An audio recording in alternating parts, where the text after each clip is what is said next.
Advocate Srinivas Chauhan. మిత్రులారా, ఒక తండ్రి చనిపోయినాడు.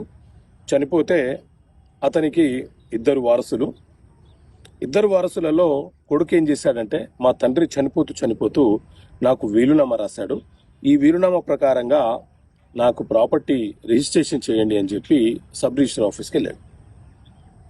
ఆ తర్వాత మరుసటి రోజే కూతురు కూడా మా నాన్నగారు చనిపోతూ నాకు వీలునామా రాశారు, సో ఈ వీలునామా ప్రకారంగా నాకు రిజిస్ట్రేషన్ చేయండి అని చెప్పి సబ్ రిజిస్ట్రార్ దగ్గరికి వెళ్ళింది.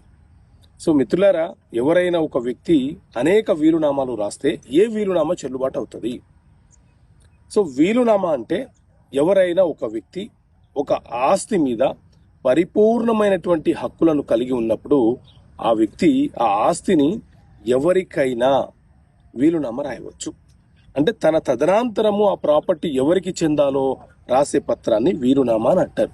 అయితే ఇక్కడ అనేక వీలునామాలు రాసిన సందర్భాలలో ఏ వీలునామా చెల్లుబాటు అవుతుంది అని అంటే, చివరగా ఏ వీలునామా అయితే రాశాడో అదే వీలునామా చెల్లుబాటు అవుతుంది.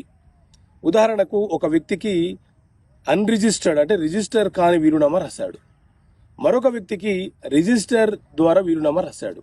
సో ఈ సందర్భాలలో రిజిస్టర్ అయిన వీలునామా అనే చివరి వీలునామా అవుతుంది, అదే చెల్లుబాటు అవుతుంది.